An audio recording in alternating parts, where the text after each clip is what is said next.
Bom dia, querido. Como é bom estarmos nesta manhã de domingo adorando o Senhor. Que Deus te abençoe grandemente. Que o culto da manhã seja um instrumento e um canal da graça do Senhor sobre a sua vida. Vamos louvar ao Senhor? Vamos aquecer o nosso coração junto com o ministério de louvor de nossa igreja. Que Deus te abençoe.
Nessa manhã, quem vai nos partilhar a palavra será o nosso querido pastor Oney. Que possamos ouvi-lo atentamente e com o nosso coração ligado no Senhor. Que Deus nos abençoe. Bom dia, queridos irmãos. É uma alegria estarmos juntos em mais esse domingo, o dia do Senhor, para estudarmos a palavra de Deus um pouquinho mais. Quero pedir a sua atenção, por favor, para o livro de Neemias, capítulo 5, os versos de 1 a 6. Dizem assim: Ora, o povo, homens e mulheres, começou a reclamar muito de seus irmãos judeus. Alguns diziam: Nós, nossos filhos e nossas filhas, somos numerosos. Precisamos de trigo para comer e continuar vivos. Outros diziam: Tivemos que penhorar nossas terras, nossas vinhas, nossas casas, para conseguir trigo para matar a fome. E ainda outros que diziam: Tivemos que tomar dinheiro emprestado para pagar o imposto cobrado sobre as nossas terras e as nossas vinhas. Apesar de sermos do mesmo sangue dos nossos compatriotas e de nossos filhos serem tão bons quanto os dele, ainda assim temos que sujeitar os nossos filhos e as nossas filhas à escravidão. E, de fato, algumas de nossas filhas já foram entregues como escravas e não podemos fazer nada, pois as nossas terras, as nossas vinhas pertencem a outros. Quando ouvi a reclamação e essas acusações, fiquei furioso. Queridos irmãos, duas coisas. Sempre que pensamos em Neemias, pensamos na reconstrução do muro. É verdade, há uma reconstrução física que foi histórica e que foi de fundamental importância para aquele povo. No entanto, há paralela ou subsequentemente a essa reconstrução dos muros, uma outra reconstrução que não pode passar negligenciada, que foi a reconstrução religiosa, espiritual e a reconstrução política, social. E é nisso que eu quero me preocupar nesta manhã. Hoje não vou falar propriamente de muros. Posso eventualmente até citar, mas não falarei dos muros, das estratégias e nem da forma como ele e os seus comandados se portaram mediante as interpelações, acusações e amedrontamentos oferecidos pelos seus inimigos opositores. Então gostaria de pensar com você, inicialmente, que a reconstrução, ela na realidade começou 100 anos antes. Do primeiro capítulo de Esdras ao último de Neemias, temos mais de um século. Zorobabel chegou, trazendo consigo 42.360 exilados. E começaram a trabalhar. No segundo ano, começaram a lançar os fundamentos do templo e depois, pela acusação, cobrança e rejeição, a pressão, a oposição oferecida pelos habitantes locais e vizinhos junto ao rei da Pérsia, a obra foi parada. Parou, uns dizem 14, 12, 10 anos, mas não importa. O templo retomou e no ano 516 ele foi consagrado, concluído. Passado algum tempo, no ano 458, chega Esdras, trazendo consigo mais 2.000 judeus. Então já temos mais de 45.000 ex-exilados retornando à sua pátria, à sua terra natal. E assim nós temos ali o escriba, o cronista real, registrando tudo. Passado mais algum tempo, no ano 445, quem chega é Neemias para reconstruir o muro.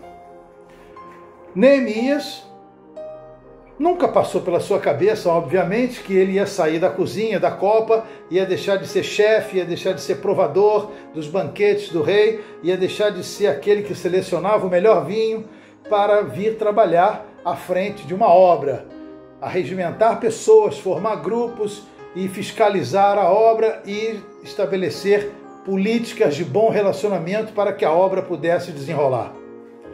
Nunca pensou isso. Mas uma coisa é certa: Deus sabe com quem que ele pode contar.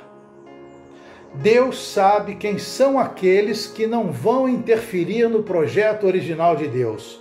Muitas pessoas são levantadas a posições, no caso Neemias, era o governador agora, e querem interferir, querem ocupar o lugar de Deus para seguir orientações próprias, segundo as suas concepções, para assim governar, e governam mal.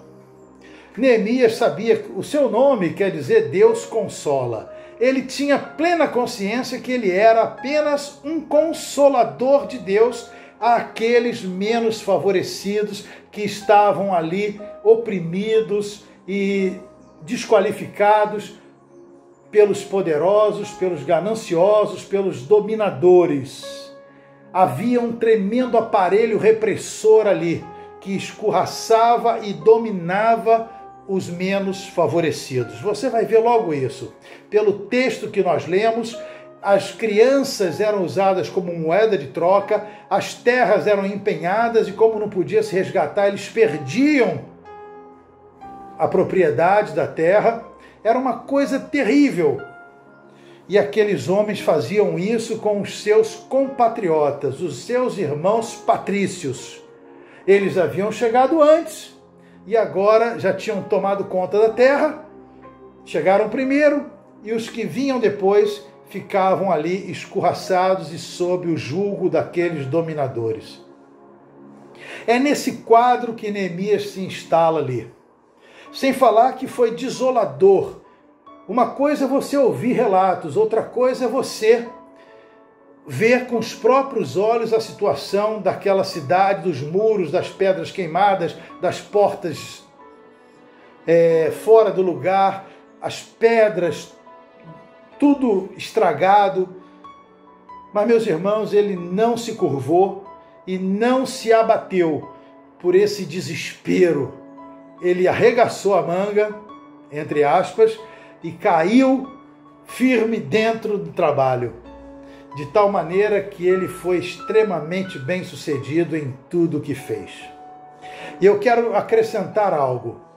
Quando ele achava que ia botar o seu chapéu embaixo do braço e voltar para a sua casa, outros problemas surgiram para ele, dos quais ele não se omitiu. É exatamente isso que um líder, um governante faz. Ao se deparar com problemas das minorias, dos menos privilegiados, dos oprimidos, ele vai interferir para que eles possam ter ganho nas suas causas e reivindicações, pois elas eram todas justas e pertinentes.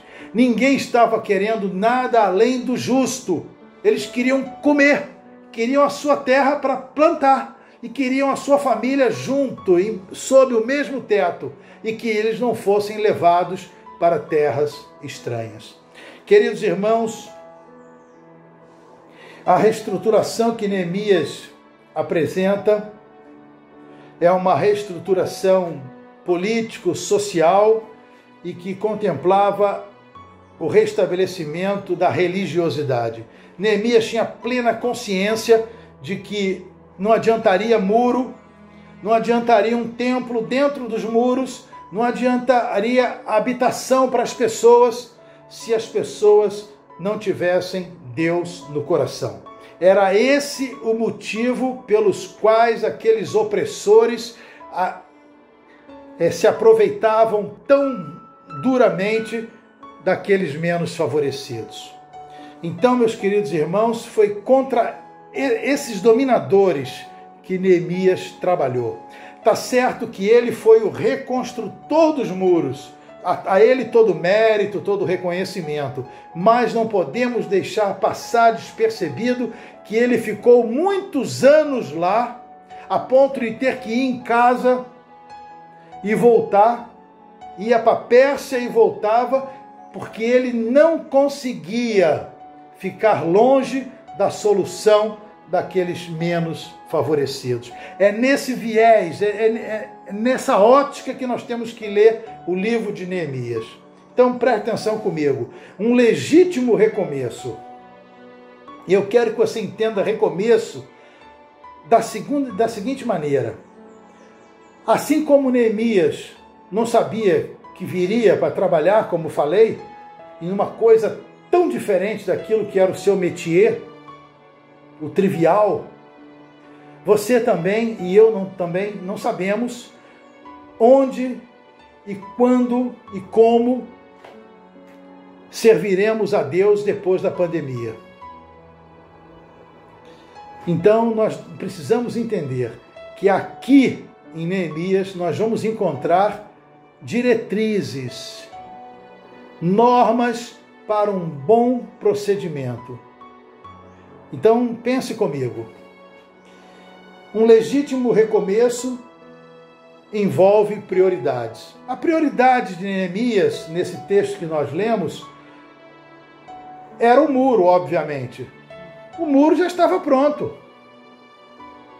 Mas surge uma outra necessidade. E um bom líder não se abate. Necessidades e demandas surgem em meio aos seus governos. Você não está nem pensando naquilo, mas surgem problemas. Você não pode se omitir. Você tem que tirar o olho de um enfoque e colocar seus olhares e concentrar em outros. Neemias poderia querer voltar para casa, mas diante de uma reivindicação dessa natureza, ele não poderia se omitir. O povo não queria nada que não fosse justo, nada que não fosse pertinente. Eles só queriam comer. Eles queriam viver. E Neemias não poderia dar as costas a eles. Então, queridos irmãos, Neemias entendia, eu penso, que não adianta o templo, não adiantava muro, não adiantava as portas elegantes com pessoas tristes, com pessoas oprimidas. Não adianta vencer um grande obstáculo, uma grande reconstrução e saber que as pessoas estão entristecidas porque não foi feito aquilo que deveria ter sido feito no tempo oportuno. Neemias não se furtou ao privilégio de servir a Deus também na causa daqueles menos favorecidos. Queridos irmãos, vocês sabem o meu apreço pelo apóstolo Paulo. E o apóstolo Paulo, escrevendo ao seu filho na fé, Timóteo, capítulo 4 da segunda carta, ele diz que há uma coroa de justiça à sua espera, o qual o justo juiz lhe concederá ao final do seu combate. As pessoas estão querendo as coroas em meio ao combate. E nós entendemos pela palavra de Deus que todo reconhecimento, em primeiro lugar, é Deus que dá. E em segundo lugar, ele tem um tempo próprio. Ninguém vai conseguir e obter reconhecimento lícito em meio ao seu exercício da função. Porque a função não acabou, o exercício ainda está no meio. É óbvio, é lógico. Então, meus queridos irmãos, Neemias sabia que não teria mérito algum construir o muro e ir embora, deixando. Ele sabia que as pessoas estavam sofrendo e ele poderia ter sido a solução dos seus problemas. Queridos irmãos, Neemias, mais uma vez, arregaça as mangas e cai dentro do problema e começa a consertar isso. E ele começa a trabalhar as questões da terra, questão de posse, e os textos são lindíssimos. Eu quero convidar você para ler um outro texto comigo. capítulo 5, só que agora nós vamos ler de 6 a 8. O 6 nós já havíamos lido, quando li de 1 a 6. Agora eu quero que você repita o 6 comigo para fazer o encadeamento e vamos ler mais o 7 e o 8. Neemias 5, de 6 a 8. Quando ouvi a reclamação e essas acusações, fiquei furioso. Fiz uma avaliação de tudo e então repreendi os nobres e os oficiais, dizendo-lhes: vocês estão cobrando juros dos seus compatriotas. Por isso convoquei uma grande multidão contra eles e disse: na medida do possível nós compramos de volta nossos irmãos judeus que haviam sido vendidos aos outros povos. Agora vocês estão até vendendo seus irmãos. Assim eles terão que ser vendidos a nós de novo. Eles ficaram em silêncio, pois não tinham resposta. Queridos irmãos, o que está acontecendo aqui é o resgate das antigas práticas. Aquelas pessoas que vieram, estavam na corte do rei Artaxerxes e vieram porque ele deixou que voluntariamente elas decidissem se queriam ou se não voltar à sua terra natal. Uns quiseram, outros não. Mas, no entanto, aqueles que tinham sido vendidos antes dessa liberação continuavam lá presos, escravizados. Plantada desde a época de antes, com Esdras e Zorobabel, era que Jerusalém pudesse fazer uma coleta para ir trazendo aqueles que queriam voltar à sua cidade natal. De maneira que aqueles homens estavam fazendo o inverso. Eles estavam especulando, pressionando, oprimindo, privando-lhes do direito e vendendo-os novamente. Os filhos eram moeda de troca. Não pode pagar o que me deve, perde a terra. Não tem mais terra, fica com os filhos e vendo os filhos. Era esse o quadro. Neemias não poderia jamais dar as costas a essa atrocidade, voltar para a Pérsia sabendo que estava acontecendo isso ali. Que governante seria Neemias se desse as costas a algo tão legítimo e tão pertinente, o pedido dessa gente humilde? Eles só queriam comer, só queriam viver. Nada de especial. Queridos irmãos, um legítimo recomeço exclui alianças interesseiras. No capítulo 10, versos 30 e 31, 10, 30 e 31, nós lemos: prometemos não dar nossas filhas em casamento aos povos vizinhos, nem aceitar que as filhas deles se casem com nossos filhos. Quando os povos vizinhos trouxeram mercadorias ou cereal para venderem no sábado ou dia de festa, não compraremos deles nesses dias. Cada 7 anos abriremos mão de trabalhar a terra e cancelaremos todas as dívidas. Meus queridos irmãos, quando Neemias, nesse propósito de restabelecer o equilíbrio político-social, ele ataca ele não faz alianças interesseiras. Ele deve ter feito muito desafeto. Ele deve ter causado muito mal-estar. Ele deve ter sido abominável aos olhos daqueles poderosos, porque ele não consentia que eles fossem responsáveis pelo afastamento religioso do povo. Estabelecer comércio no dia de sábado é tirar o povo do templo. Ignorar a posse da terra, o descanso da terra, o perdão das dívidas no ano sabático, tudo isso era questão da religiosidade de Israel. E se Israel não se aproximasse de Deus na lei de Moisés, eles iriam sofrer tremendamente, como já haviam sofrido o Reino do Norte, o Reino do Sul, todo o período de cativeiro, e agora estavam querendo se erguer novamente e não poderiam querer esse soerguimento numa maneira errada.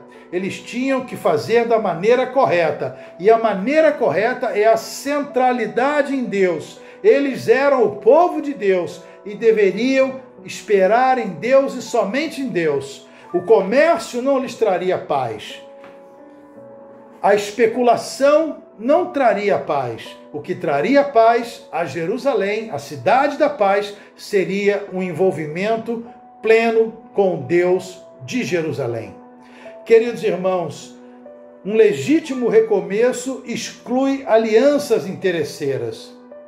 Neemias poderia ter se aliado a essas pessoas para trabalhar em benefício próprio. Mas que governante seria esse? Fazendo alianças com a antiga e velha política? Não poderia. Ele não seria o homem respeitável, moral e eticamente preparado por Deus para estar ali naquele momento. Que governante faz isso? Neemias era um homem que estava ali como consolo de Deus, como diz o seu nome. Ele estava ali para abençoar o povo. Naquela época o nome dizia tudo. Hoje não temos mais esse princípio, essa cultura. As pessoas têm um nome e não dão a mínima para o nome que têm. Não fazem o menor esforço para chegar perto daquilo que o nome propõe a ser. Queridos irmãos, para um legítimo recomeço, é preciso cortar privilégios. No capítulo 13, nós temos uma história que eu precisei enxugar um pouquinho. Capítulo 13, eu vou ler com você apenas o verso 4, 5, 10 e 11. Leia comigo, capítulo 13, o último capítulo, versos 4, 5, 10 e 11. Depois você lê o texto todo.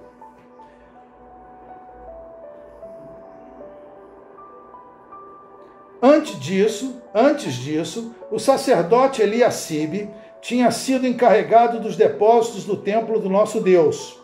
Ele era parente próximo de Tobias.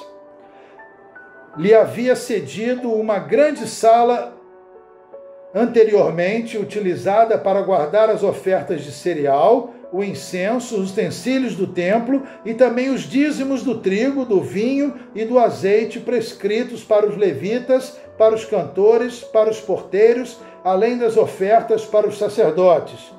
Também fiquei sabendo que os levitas não tinham recebido a parte que lhes era devido e que todos os levitas e cantores responsáveis pelo culto haviam voltado para as suas terras. Por isso repreendi os oficiais e lhes perguntei, por que essa negligência com o templo de Deus? Então convoquei os levitas, os cantores e os coloquei em seus postos. Queridos irmãos, a função do templo era instruir e orientar a que aplicassem todas as instruções no templo recebida. O templo centralizava e orientava um viver digno aos olhos de Deus. Era essa a função do templo.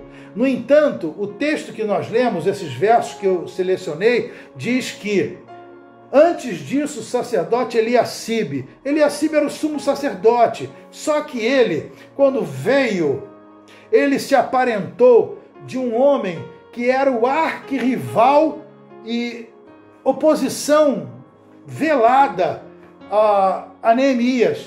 Aqueles 3 homens malignos que ficaram fazendo chacota, fazendo pressão psicológica, ficaram perseguindo Neemias, dizendo, se uma raposa pular o seu muro, ele cai. Um deles era esse Tobias, era Sambalate, Tobias e o Gesem. No entanto, o sumo sacerdote se associou, essa mistura racial, de filho casa com filha, de a filha casa com filho, e faz essa mistura toda. Era isso que estava trazendo ruína para o povo, essa mistura.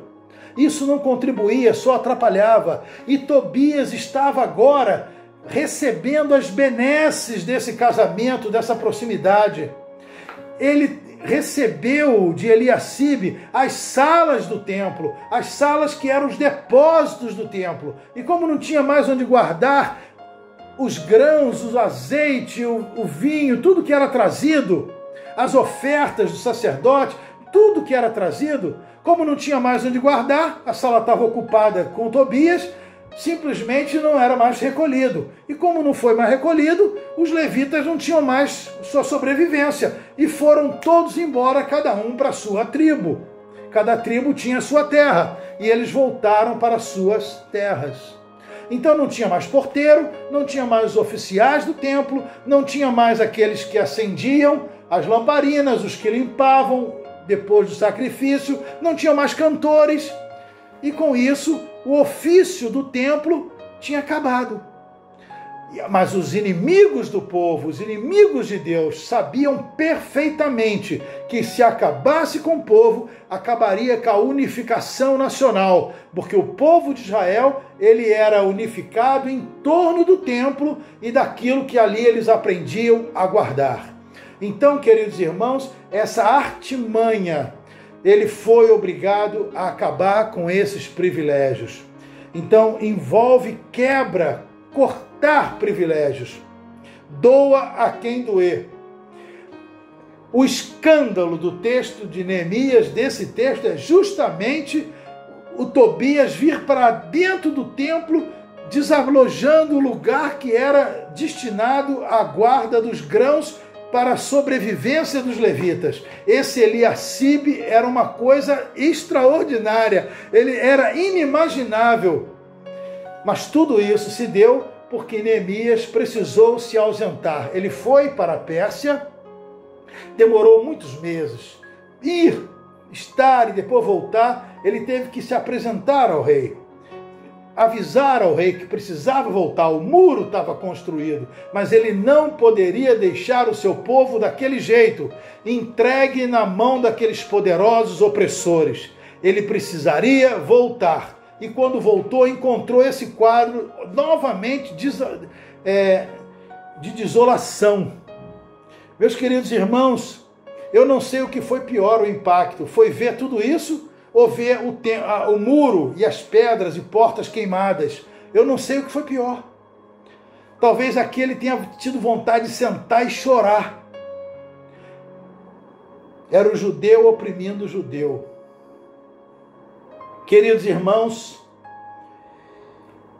eu quero fazer algumas aplicações aqui com você, mas antes eu quero dizer que Neemias trabalhou muito, mas trabalhou para valer. Ele se dedicou integralmente. E quando ele pensava em parar, surgiam problemas e ele tinha que interagir, intervir para abençoar o povo.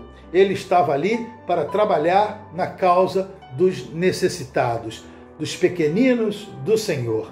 E talvez eu e você não sabemos se Deus vai nos destinar a trabalhar na reconstrução de uma maneira efetiva e específica após a pandemia. Mas eu quero dizer para você, pelo que você já ouviu aqui hoje, nesta manhã, aqui nós temos um manual, uma diretriz do que fazer. E agora eu quero fazer uma aplicaçãozinha. Neemias trabalhou muito e trabalhou para valer, porque o que importavam eram as pessoas, não eram as coisas. Não importava um muro construído, um templo para os cultos, e na realidade as pessoas estarem tristes e oprimidas, sabendo que estavam sendo comercializados, perdendo suas propriedades e seus filhos estavam sendo entregues a outros povos. Mas, meus irmãos, o presidente Franklin Delano Roosevelt diz que um presidente só para de trabalhar quando morre ou termina o seu mandato. E o Roosevelt, ele foi presidente dos Estados Unidos justamente no período da Segunda Guerra Mundial. Então, ele era um homem que sabia o que estava falando. Então, precisamos trabalhar. Não há tempo para outras coisas. É trabalho e trabalho e trabalho. Mas, meus queridos irmãos, eu quero dizer que outra coisa que me chama muito a atenção era a rapidez como Neemias tentava resolver os problemas. Não deixava para amanhã, não ia prometer, vou pensar nisso e tal. Ele é um homem extremamente ocupado. No entanto, ele com rapidez procurava atender à necessidade dos menos favorecidos. Porque elas eram legítimas. E é assim que um presidente trabalha, é assim que um prefeito trabalha, e é assim que um governador, a exemplo de Neemias, trabalha. Todo aquele que dirige uma organização, uma comunidade, uma cidade, um estado, um país, sendo uma potência ou não, ele tem que pensar no povo que acredita e confia nele como aquele que há de abençoá-los. Uma outra coisa que me chama muita atenção é que ele não tinha muitas pessoas para conversar. E ele pensava consigo mesmo, porque eram reivindicações tão difíceis, porque o seu círculo de amizade eram os poderosos que indiretamente oprimiam também. Então ele sozinho pensava com ele mesmo e agia. Mas o seu exemplo era algo tão patente que ele constrangia os poderosos a se curvarem ante as suas propostas. É assim que nós esperamos um governante. É assim que o povo esperava de Neemias. Alguém que notoriamente se curvava diante de Deus e agora estava ali para atender às reivindicações do povo de Deus. Mas, queridos, Deus sabe quem são aqueles que pode contar. Neemias não sabia que, como falei para você, sairia da copa, da cozinha para a obra. Mas, meus irmãos, Deus sabe que qualquer um que se entregar completamente nas suas mãos pode se tornar aquilo que Deus quiser que ele se torne. Quem disse isso foi Moody. O mundo ainda não viu o que um homem pode fazer quando se entrega completamente nas mãos de Deus. Neemias era um caso desse. Ele deixou Deus conduzir a sua vida de tal maneira que ele se tornou esse ícone, esse expoente. E ele foi o que foi porque ele pensou não nele mesmo, mas pensou no povo que estava ali para abençoar e consolar, como diz o seu nome. Neemias quer dizer consolo de Deus. Neemias estava ali não para ser poderoso, para ser premiado ou reconhecido, mas estava ali para fazer apenas o que as pessoas esperavam. A sua ética, a sua moral não lhe permitia proceder de forma diferente. Ele não dava as costas para o problema do povo e ele interagia direto, rapidamente, na necessidade premente daquele povo. Deus conhece o nosso potencial. Nós não sabemos, mas Deus sabe. Deus conhecia Neemias melhor que ele mesmo. E Deus conhece você melhor do que você mesmo. E assim ele pode usá-lo de uma maneira que você mesmo se espante. Eu imagino que Neemias, depois que colocasse a cabeça para dormir, ficasse, meu Deus, onde é que eu estou? Meu negócio era fritar batata e agora eu estou aqui. Eu antes era incumbido de provar a bebida do rei e agora estou aqui, fazendo algo totalmente diferente. É assim mesmo. A vida é assim. Um dia Deus fez isso comigo. Eu estava dando aula e pastor, e eu tive que trabalhar na obra. E eu sei exatamente o que é isso. É algo completamente fora daquilo que pensávamos. E as coisas acontecem. E Deus dá direção e dá sabedoria. Queridos irmãos, Neemias foi bem sucedido e eu já quero terminar nossa mensagem dizendo que Neemias foi o que foi. Entrou para os anais da história como aquele líder maravilhoso que, além de construir os muros, ele fez uma reviravolta espiritual, político, social na vida daquele povo, daqueles exilados que voltaram para a sua pátria, de tal maneira que ele é respeitado, é reconhecido e admirado por muitos. Se ele não tivesse agido na causa daqueles ali, ele seria simplesmente mais um na multidão. Ele seria um déspota, ele seria alguém deplorável, que não seria nem reconhecido. E a Bíblia mostra que muitos foram assim. Mas Neemias foi diferente de todos os outros. Ele quis fazer aquilo que entendia que Deus queria que ele fizesse. Olhar para o menos favorecido e abraçar essa causa como se fosse a causa da sua vida. Que Deus abençoe você. Talvez um dia a gente possa parar e comentar: poxa, Deus me usou em outra coisa.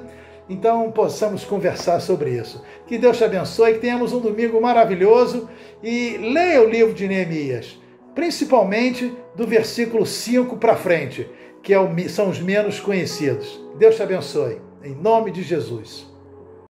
Como é bom partilhar da palavra do Senhor.